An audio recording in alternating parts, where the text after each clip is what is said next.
আমন্ত্রণ জানাচ্ছি আজকের গুরুত্বপূর্ণ জাতীয় সংবাদে। আওয়ামী লীগ নেতার ৫,০০০ টাকার প্রলোভনে বাসে আগুন দেন নিহত কলেজ ছাত্র সহ ৩ জন। দিল্লিতে হাসিনার সঙ্গে গোপন বৈঠকে অংশ নিয়েছিলেন যারা। জেনেভা ক্যাম্পে গোপন কারখানা, উদ্ধার ৩৫টি তাজা ককটেল। বিএনপি ক্ষমতায় গেলে আল্লাহর উপর আস্থা ও বিশ্বাস পুনর্বহাল করা হবে বলেছে বিএনপি। প্রতিদিনের সংবাদ পেতে চ্যানেলটি সাবস্ক্রাইব করে রাখুন। এখন শুনবেন বিস্তারিত সংবাদ। বাসে আগুন দিয়ে পালানোর সময় জনতার ধাওয়া খেয়ে তুরাগ নদে ঝাঁপ দিয়ে মারা যাওয়া তরুণকে ৫,০০০ টাকার প্রলোভন দেখানো হয়েছিল বলে জানিয়েছে পুলিশ। গতকাল রাত ১০টার দিকে চিড়িয়াখানা এলাকায় বেড়িবাঁধ সড়কে থেমে থাকা একটি বাসে আগুন দিয়ে পালানোর সময় ওই ঘটনা ঘটে। মারা যাওয়া তরুণের নাম আব্দুল্লাহ আল সাদ। তিনি কলেজের ২য় বর্ষের শিক্ষার্থী ছিলেন।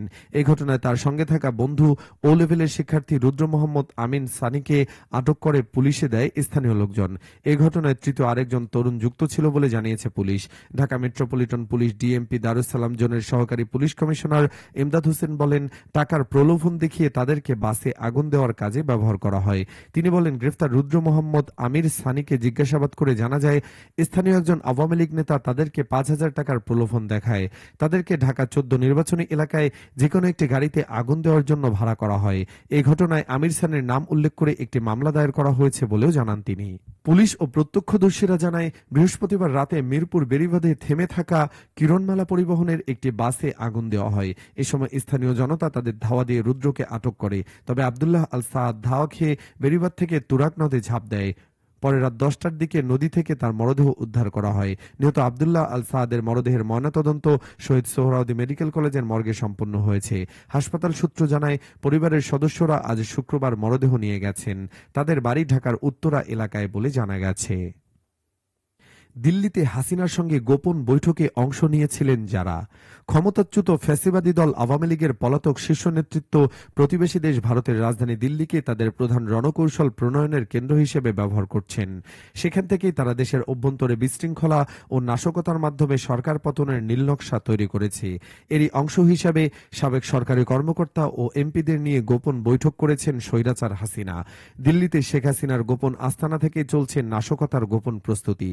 তবে আন্দোলন পরিচালনার কৌশল নিয়ে মা শেখ হাসিনা এবং মেয়ে সায়মা ওয়াজেদ পুতুলের মধ্যে গত ৪ নভেম্বর কথা কাটাকাটি হয়। পুতুল মাকে এই মুহূর্তে চুপ থাকার অনুরোধ করলে তিনি ক্ষেপে যান বলে হাসিনার উপর নজরদারিতে নিয়োজিত ঢাকার নিরাপত্তা বাহিনী সংশ্লিষ্ট সূত্র দাবি করেছে। নির্ভরযোগ্য সূত্রে জানা গেছে, দিল্লির অভিজাত লুটিয়েন্স বাংলো জোনে ভারত সরকারের দেওয়া সুরক্ষিত একটি বাড়িতে শেখ হাসিনা বর্তমানে অবস্থান করছেন। তার মেয়ে সায়মা ওয়াজেদ পুতুল ওয়ার্ল্ড হেলথ অর্গানাইজেশন WHO ও দক্ষিণ এশিয়ার চ্যাপ্টারের প্রধানের পদ হারানোর পর থেকে সার্বক্ষণিক তার সঙ্গেই থাকছেন। বাসভবনটিকে কার্যত একটি ওয়ার রুম হিসেবে ব্যবহার করা হচ্ছে।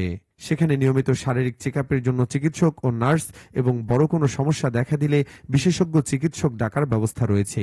এছাড়া এই বাসায় থাকছেন ভারতে দায়িত্ব পালন করা সাবেক একজন হাই কমিশনার, পাশাপাশি ভারতীয় এস্টাবলিশমেন্ট পছন্দ করা একজন আইনজীবীর আইনি এবং গণমাধ্যমের বিষয়গুলো দেখভাল করছেন। দিল্লি প্রেস ক্লাবের একজন সাংবাদিকও সহযোগিতা করছেন। সম্প্রতি বিভিন্ন সংবাদ মাধ্যমে প্রকাশিত সাক্ষাৎকারে প্রশ্নের উত্তরগুলো তারা দেখভাল করেন বলে জানা গেছে। সূত্র জানায়, ডক্টর ইউনূস সরকারের বিরুদ্ধে আন্দোলন নিয়ে পরিকল্পনা কিভাবে সাজানো যায় এবং দ্রুত সফলতা পাওয়া যায় তা নিয়ে সংশ্লিষ্টদের সঙ্গে বৈঠকের পর এ নিয়ে সায়মা ওয়াজেদ পুতুল মাকে এ ধরনের তৎপরতা বন্ধ রাখার কথা বললে হাসিনা রেগে যান। গত ১১ অক্টোবর শেখ হাসিনা দিল্লির বাসায় সাবেক সেনা এবং পুলিশ কর্মকর্তা এবং সাবেক মন্ত্রী এমপিদের নিয়ে একটি উচ্চ পর্যায়ের গোপন বৈঠক করেন। বিশ্বস্ত সূত্রে জানা গেছে, ওই দিন সন্ধ্যা ৬টা থেকে রাত ১০টা পর্যন্ত ৪ ঘণ্টাব্যাপী পলাতক স্বৈরাচার হাসিনা দিল্লির গোপন বাসভবনে আওয়ামী লীগ ও আইনশৃঙ্খলা রক্ষাকারী বাহিনীর ১০ জন গুরুত্বপূর্ণ পলাতক ব্যক্তির সঙ্গে একান্ত বৈঠকে বিভিন্ন বিষয় নিয়ে আলোচনা করেন। বৈঠকে অংশ নেওয়া উল্লেখযোগ্য ব্যক্তিদের মধ্যে ছিলেন ডিজিএফআই এর সাবেক ডিজি লেফটেন্যান্ট জেনারেল অবসরপ্রাপ্ত আকবর হোসেন, ঢাকা মেট্রোপলিটন পুলিশ ডিএমপির সাবেক কমিশনার হাবিবুর রহমান, অতিরিক্ত পুলিশ কমিশনার বিপ্লব কুমার সরকার এবং সাবেক স্বরাষ্ট্রমন্ত্রী আসাদুজ্জামান খান কামাল। এছাড়া সাভার এলাকার সাবেক এমপি সাইফুল ইসলাম, চট্টগ্রাম মহানগর যুবলীগের সাবেক আহ্বায়ক ও এমপি মহিউদ্দিন বাচ্চু, কক্সবাজারের সাবেক এমপি ও হুইপ সাইয়ুম সরোয়ার কমল, ফরিদপুরের সাজেদা চৌধুরীর ছেলে আয়মন আকবর চৌধুরী বাবলু এবং টাঙ্গাইলের সাবেক এমপি ছোট মনির বৈঠকে অংশ নেন।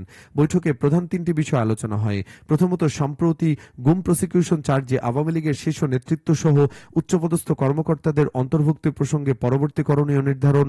দ্বিতীয়ত, আগামী বছরের ফেব্রুয়ারি মাসে ত্রয়োদশ জাতীয় সংসদ নির্বাচনের আগে আইনশৃঙ্খলা পরিস্থিতির অবনতি করার লক্ষ্যে সুনির্দিষ্ট পরিকল্পনা গ্রহণ এবং বিভিন্ন ইস্যুভিত্তিক আন্দোলন জোরদার করা।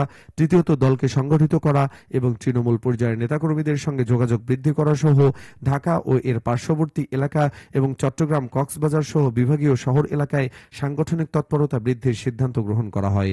বৈঠকে যারা ছিলেন তাদের নিয়ে পুতুল মায়ের কাছে প্রশ্ন তোলেন। পুতুলের বিশ্লেষণ হচ্ছে, ওই লোকগুলোর কারণেই হাসিনার এই পরিণতি হয়েছে, আর হাসিনার বক্তব্য হচ্ছে এদের দিয়ে পরিস্থিতি পাল্টাতে হবে। জেনেভা ক্যাম্পে গোপন কারখানা, উদ্ধার ৩৫টি তাজা ককটেল। রাজধানীর মোহাম্মদপুরের জেনেভা ক্যাম্পে ককটেল তৈরির কারখানার সন্ধান পেয়েছে পুলিশ। অভিযান চালিয়ে সেখান থেকে বিপুল পরিমাণ ককটেল তৈরির সরঞ্জাম সহ মোট ৩৫টি তাজা ককটেল উদ্ধার করা হয়েছে। সন্ধ্যা ৬:১০ দিকে এই অভিযান চালায় মোহাম্মদপুর থানা পুলিশ। পুলিশ জানায়, জেনেভা ক্যাম্পের ৭ নম্বর সেক্টরের জনৈক মুক্তার মিয়ার পরিত্যক্ত বাড়ি থেকে বিপুল পরিমাণ ককটেল তৈরির সরঞ্জাম সহ মোট ৩৫টি তাজা ককটেল উদ্ধার করা হয়। ডিএমপির বোম ডিসপোজাল ইউনিট কর্তৃক উদ্ধারকৃত ককটেল সমূহ নিষ্ক্রিয় করার প্রক্রিয়া অব্যাহত আছে। এ ঘটনায় আইনগত ব্যবস্থা প্রক্রিয়াধীন বলেও জানান পুলিশ। বিএনপি ক্ষমতায় গেলে আল্লাহর উপর আস্থা ও বিশ্বাস পুনর্বহাল করা হবে বলে বলছে বিএনপির স্থায়ী কমিটির সদস্য সালাউদ্দিন আহমেদ বলেছেন, আমাদের নেতা জিয়াউর রহমান সংবিধানে সর্বপ্রথম বিসমিল্লাহ সংযোজন করেছিলেন। তিনি সংবিধানে মহান আল্লাহর উপর আস্থা ও বিশ্বাসও সংযোজন করেছিলেন। কিন্তু বর্তমানে মহান আল্লাহর উপর পূর্ণ আস্থা ও বিশ্বাস নেই। আমরা ক্ষমতায় গেলে রাষ্ট্র পরিচালনার মূলনীতিতে মহান আল্লাহর উপর আস্থা ও বিশ্বাস পুনর্বহাল করা হবে। রাজধানীর সোহরাওয়ার্দী উদ্যানে আন্তর্জাতিক খতমে নবুয়ত মহাসম্মেলনে তিনি এসব কথা বলেন। তিনি বলেন, আমরা মুসলমান, আমরা লা ইলাহা ইল্লাল্লাহ মুহাম্মাদুর রাসূলুল্লাহ এ বিশ্বাস করি। মহান আল্লাহ নবীজি সাল্লাল্লাহু আলাইহি ওয়াসাল্লামকে বিশ্ববাসীর জন্য রহমত হিসেবে প্রেরণ করেছেন। নবীজি বলেছেন, আমি শেষ নবী ও রাসূল, আমার পরে কোনো নবী আসবে না। যদি কেউ নিজেকে নবী ঘোষণা করে থাকেন তাহলে তিনি নবীজির এ বাণীর মধ্যে নাই। সম্মেলনে দায়িত্বশীল মাওলানা মহিউদ্দিন রব্বানী জানান, কাদিয়ানীদের অমুসলিম ঘোষণা এবং খতমে নবুয়তের পবিত্র আকীদা রক্ষার দাবি নিয়ে আয়োজিত এ মহাসম্মেলনে অংশ নিয়েছেন বিভিন্ন দেশ থেকে আগত শীর্ষ আলেমগণ। এতক্ষণ আমাদের সাথে থাকার জন্য ধন্যবাদ।